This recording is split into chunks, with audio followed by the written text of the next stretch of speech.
Assalamualaikum warahmatullahi wabarakatuh. Waalaikumsalam warahmatullahi wabarakatuh.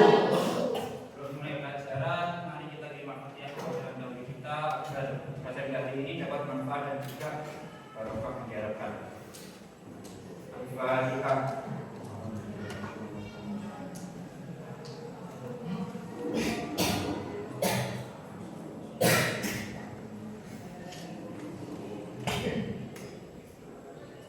Hari ini siapa yang termasuk? Ada berapa anak? Dua. Siapa saja? Andre sama Natifah. Andrenya apa? Natifah. Berapa hari Natifah sakit ini? Baru hari ini. Siapa yang sakit sudah diberi sembuhan ya? Natifah.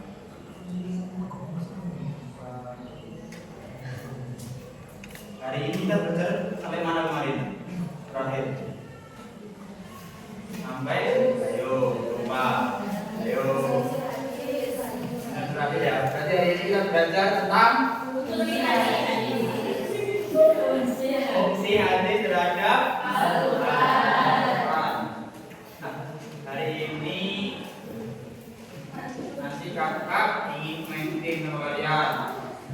Jadi kerjanya itu yang pertama kita jelasin sedikit materinya, mengantar kok ya. Di situ kalian bisa sendiri selama sekitar kurang lebih 10-15 menit, lalu kita main. Nah, konsep gamenya nanti gini. Konsep gamenya contoh ini ya. Teman main nanti satu bambu, taruh sini, cepet-cepetan. Aku beda yang soal contoh. 1 tambah 1. Nah, nanti yang harus dijawab betul. Paham?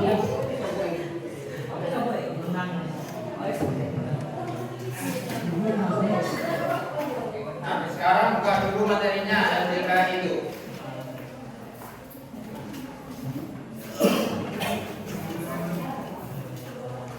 Jadi buka semua.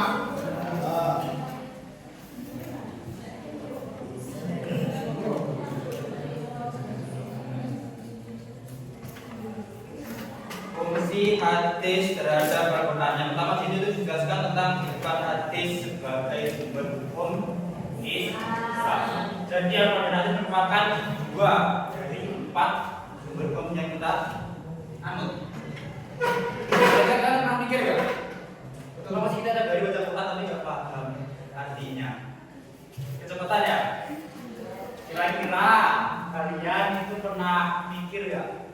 Kenapa sih kita membaca Al-Quran tiap hari tapi nggak paham dengan artinya? Manfaat ya? Dapat paham.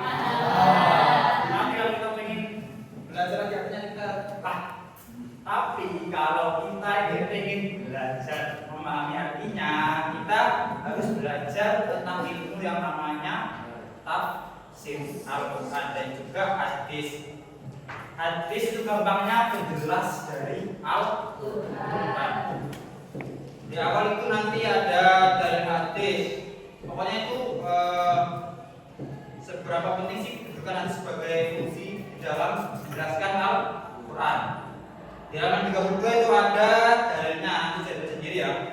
Ada dalil Al-Quran surat Al-Imran ayat 3 itu, terus ada Al-Imran ayat 32, An-Nisa ayat 4 dan seterusnya. Lanjut di halaman 34 dari hadis juga. Di situ juga keterangan berapa penting atau fungsi kedudukan hadis sebagai penjelas bagi Al-Quran. Kemudian juga yang terakhir ada 35 kesepakatan para ulama. Jadi ulama sudah sepakat. Jadi ulama itu sudah sepakat bahwa kita wajib memegang keduanya, yaitu Al-Quran dan hadis. Nah, ini yang saya jelaskan. Skip halaman 36.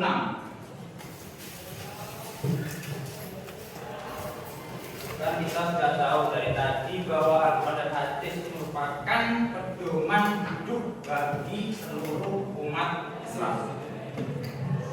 Kemudian ada salah satu fungsi hadis, yaitu sebagai penjelas dari Al-Quran, sebagai penjelas. Nah, penjelas ini dalam istilahnya disebut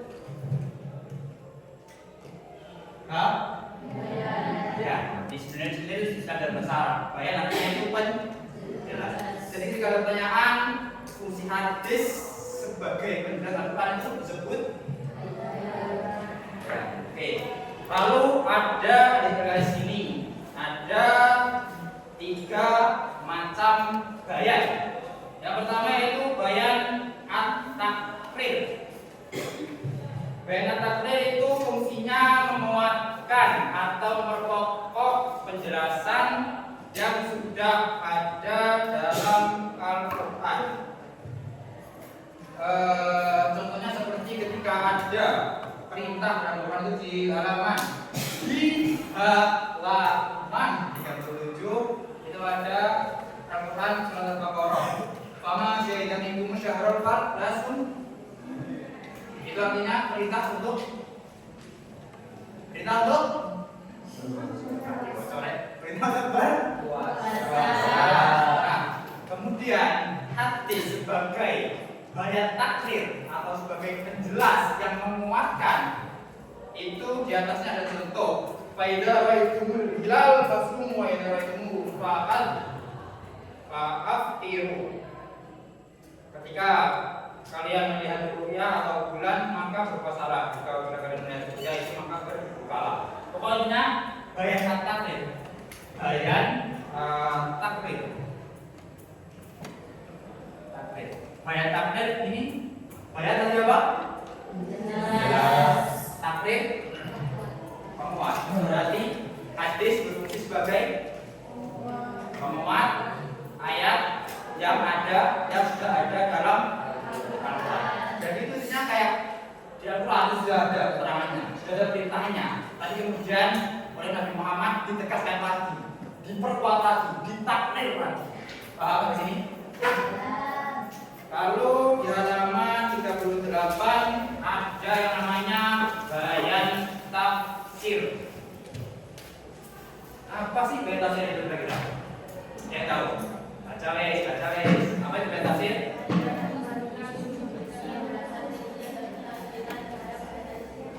Secara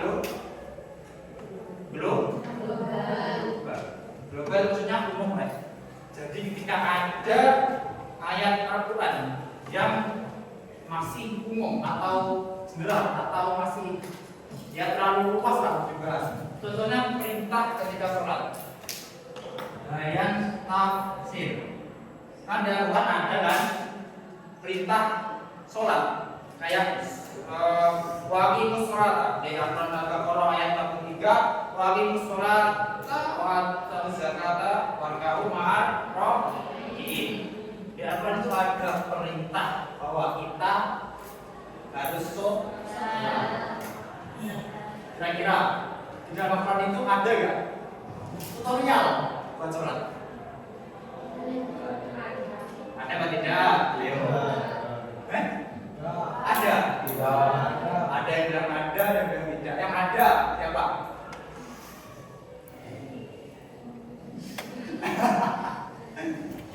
Ada kenapa? Tidak kenapa? Tidak kenapa wes? Tidak karena kadang-kadang itu tadi bilang tidak kan? Dia korek masuk wani ngomong tapi kalau tidak seno. Kenapa? Gak ada yang salah dalam hal belajar di kelas ini. Jangan takut salah ngomong. Tidak karena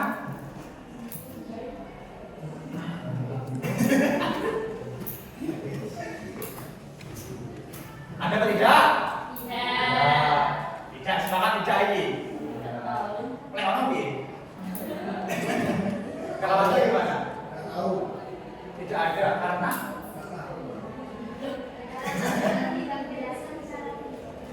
betul. Nah ini Al-Quran kejadian besar tinggi. Jadi pokoknya rata-rata itu perintah seperti puasa, seperti zakat dan lain-lain, hukum yang mewajibkan sesuatu hal dalam Al-Quran itu bersifat global atau bersifat umum. Nah, jadi inilah fungsi hadis sebagai bayan apa tadi? Tafsir. Intinya yaitu hadis berfungsi sebagai penjelas dari ayat Al-Quran yang sudah memerintahkan, tetapi dalamnya ayat masih global. Singkatnya, bayan tafsir itu hadis yang menjelaskan ayat-ayat Al-Quran yang masih umum. Contohnya, ketika ada perintah sholat dalam Al-Quran, nanti ada penjelasan hadis bagaimana tutorial sholat. Seperti hadis yang di situ, "Shollu kama ra'aitumuni usolli." Itu adalah kalian, bagaimana kalian lihat aku ketika sholat. Siapa sih ngomong? Siapa yang bilang? Nabi Muhammad Rasulullah Shallallahu Alaihi Wasallam. Nah, ini di situ tuh hadisnya masih banyak, ada panjang, cuma disingkat, dipotong cuma shollu kama ra'aitumuni usolli. Itu tadi sudah ada bayan tafsir dan bayan tafsir. Lalu yang ketiga ada bayan at-tasrih. Bayan at-tasrih itu bayan hadis atau hadis penjelas Al-Quran yang memunculkan suatu hukum baru, memunculkan suatu hukum atau ajaran, memunculkan suatu ada nama cepat ya? Saya terbiasa ngomong cepat. Agak tak bisa ngomong. Bayan at-tasrih itu bayan yang menjelaskan atau hadis yang ada yang penjelasan hadis yang menjelaskan tentang hukum yang belum ada dalam Al-Quran. Nah, kasusnya itu kayak gini, kasusnya itu seperti ini. Kasusnya itu seperti ini. Ketika dulu para sahabat ada persoalan, contoh ada masalah apa ya?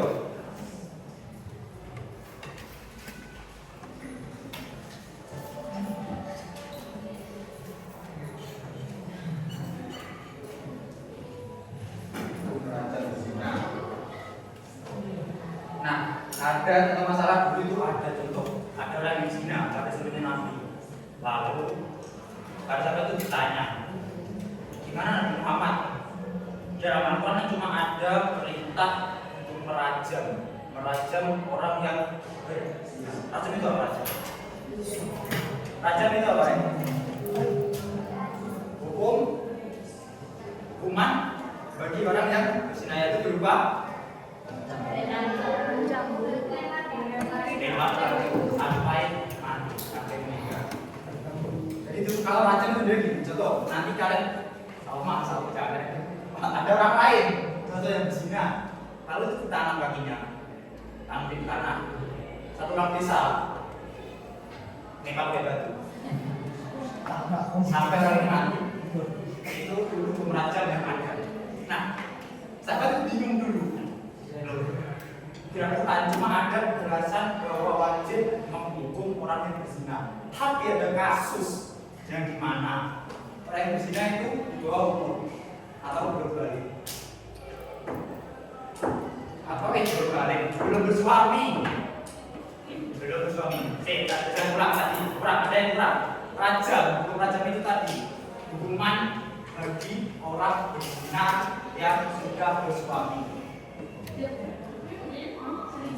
Selingkuh. Jadi kalau dibujuk terus lawan selingkuh, tadi juga ada syaratnya juga. Kemudian hukum rajam itu sangat susah bukan ada banyak syaratnya. Salah satu syaratnya yaitu harus ada saksi minimal 3 orang. Lihat langsung, lihat kejadiannya. Harus ada. Ketika saksi tidak terpenuhi maka hukum rajam tidak dilakukan. Makanya susah. Memang ngeri, tapi susah dilakukan. Nah, jadi karena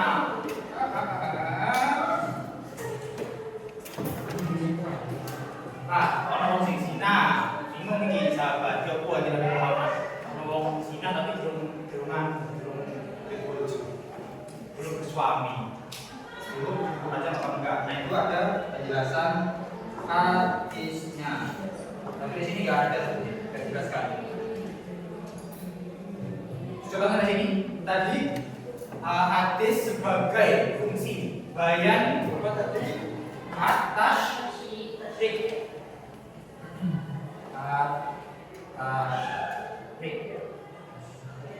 Berfungsi sebagai apa tadi? Menjelaskan hukum reformasi dalam. Nah, itu singkatnya, spoiler dari pelajaran kita nanti. Sekarang kita kasih waktu, kita kasih waktu 10 menit yuk. 15 atau 10 menit belajar baca. Kenapa? Nanti itu fokusnya kita di halaman 36 sampai halaman 40. Isi hadis tidak ada perbuatan. Tapi juga nanti mungkin juga ada beberapa soal yang mencatatkan dari Quran. Pokok fokuskan saja, fokuskan di halaman 36 setelahnya. Oke. 15 menit dimulai dari sekarang. Jadi ada satu persatu sama dengan dua itu tulis di depan dan tolong ini mulai mengikuti semua. Ini tulis di buku kalau salah. Ini kan dua orang kan cepet-cepetan.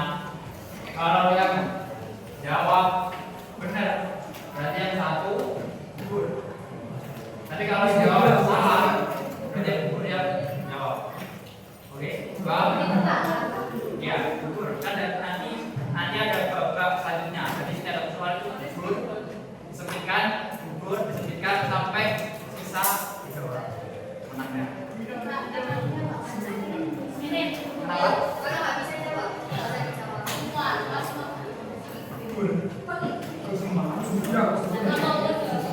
Ini jawab daripada kosong.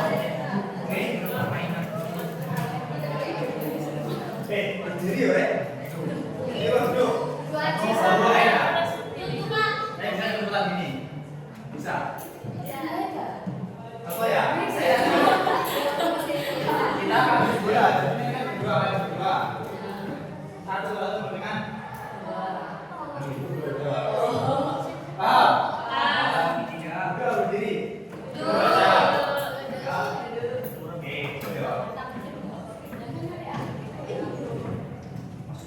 Bareng-bareng sama tadi. Oh iya. Itu banget.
Oke, siap? Salah satu fungsi hadis adalah sebagai bayan dari Al-Quran. Apa yang dimaksud dengan bayan?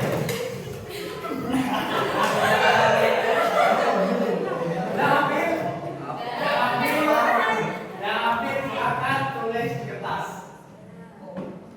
Oh, sudah, ini semua. Berapa? Ambil satu ya, ambil. Oke. Ambil kertas. Oh,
hadis yang berfungsi sebagai penjelas dari ayat Al-Quran yang masih umum disebut Kamil.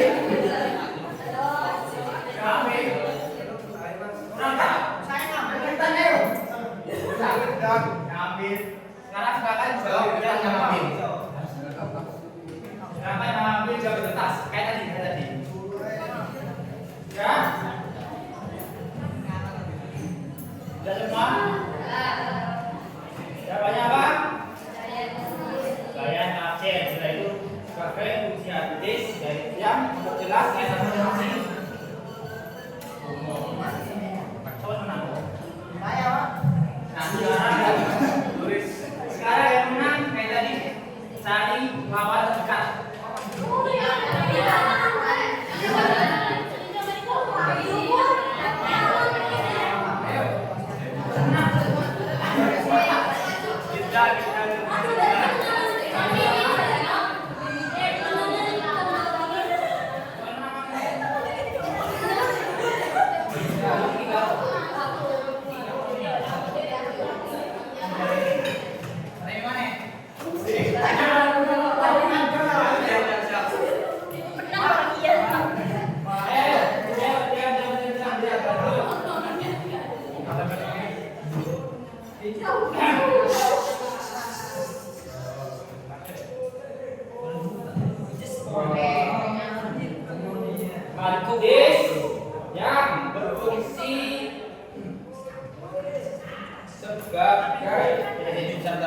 Jim.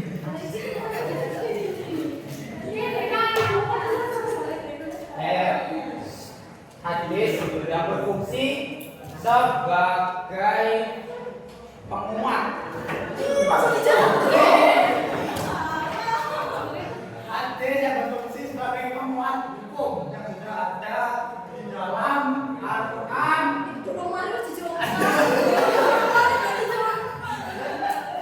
Adalah, nah sekarang yang ambil guna silakan tulis jawaban di kertas. Ya.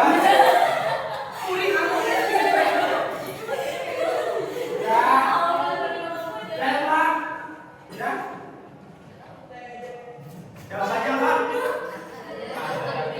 Bayan at-taklil. Tadi apa? Bayan at-taklil itu bayan ya?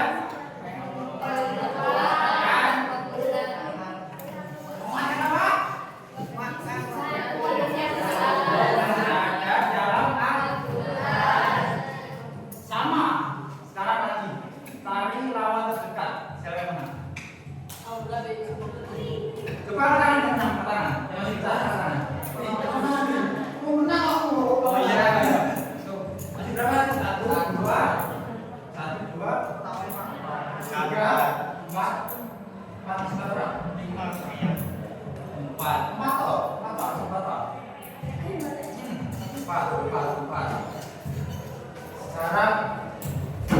Sekarang kita jangan tegak, terus apa lagi?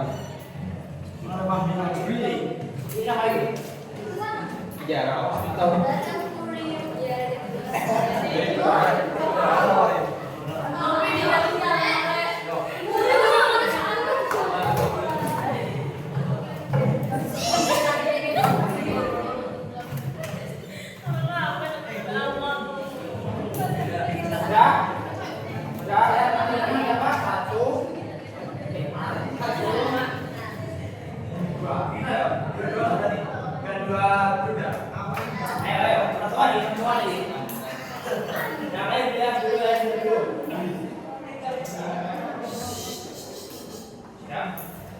fungsi hadis yang sadar dulu. Biarkan saya selesai pada satu dulu. Karena sudah bilang adalah baru ambil.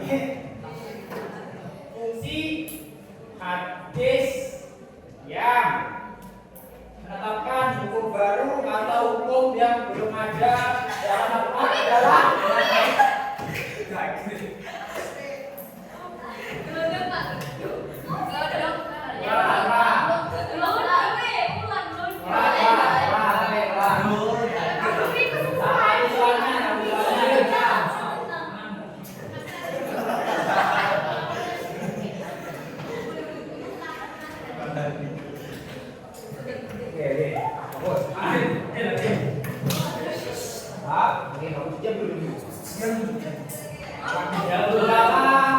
ada kasus di mana pezina sahabat yang bertanya tentang yang belum ada kasus di mana ada pezina pada zaman Muhammad. Lalu sahabat bingung karena dalam situ ada kasus yang masih rancu yang belum dijelaskan dalam Quran. Kasus ini merupakan kasus serupa dari penjelasan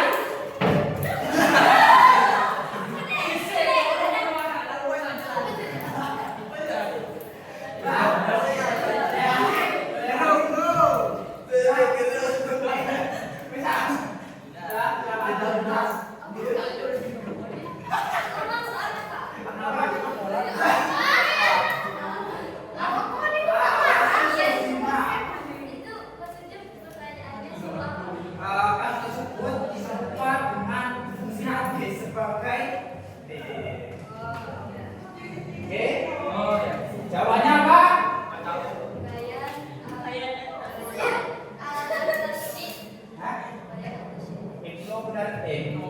Benar. Nanti ini kepala satu, barang dua. Terus sekarang ini kali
Dalam Islam kita menganut beberapa sumber yang sudah pasti dan sudah disepakati oleh para ulama.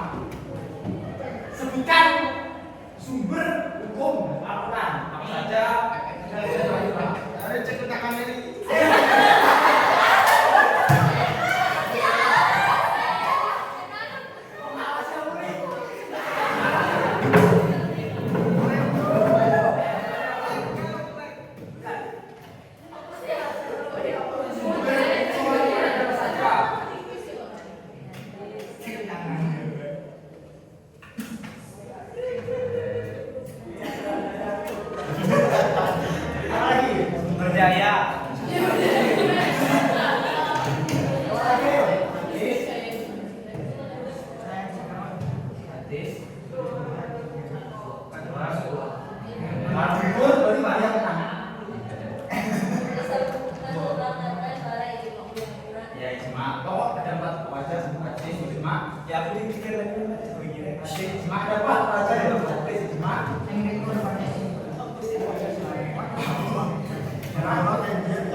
Jangan satu bulannya cepat.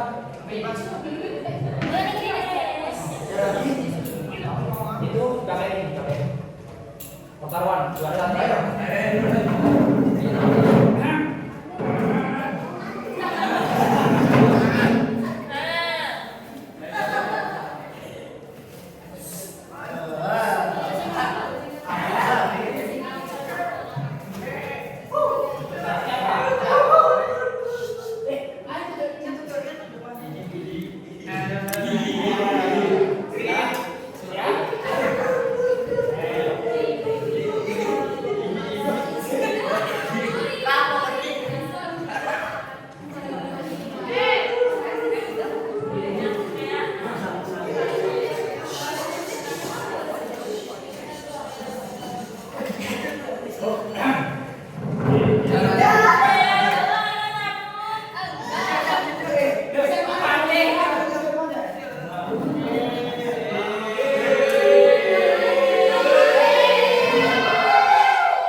Kerjakanlah sholat, tunaikanlah zakat dan berdoa beserta orang-orang yang rukun. Kemudian ada hadis yang menjelaskan bunyinya sholat kama ra'aitumuni. Sholatlah kalian sebagaimana kalian lihat aku ketika sholat. Soalnya siapa itu?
Siapa yang berani menjelaskan kesimpulan apa yang kita dapat dari ini di depan kelas? Nanti ada tiga tambahan. Jangan ada dulu saja siapa yo?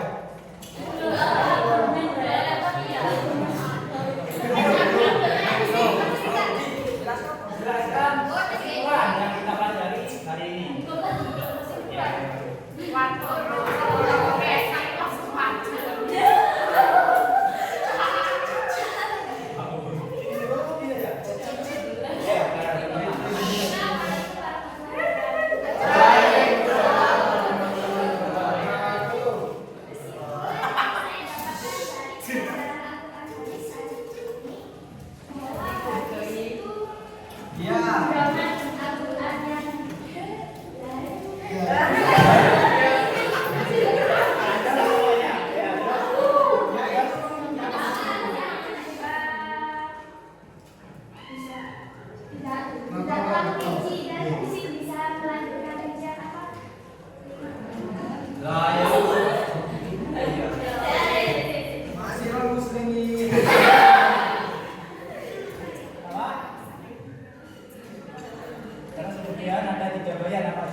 Artinya kalau atas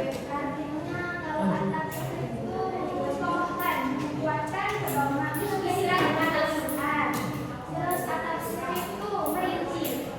Terus atas itu menunjukkan hukum-hukum yang ada pada Al-Quran. Tidak ada pada Al-Quran. kasih push pada kemampuan.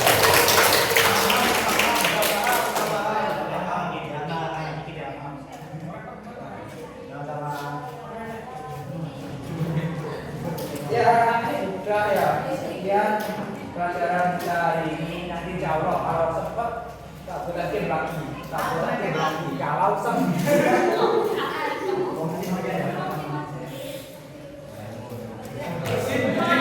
Baik, sekian pelajaran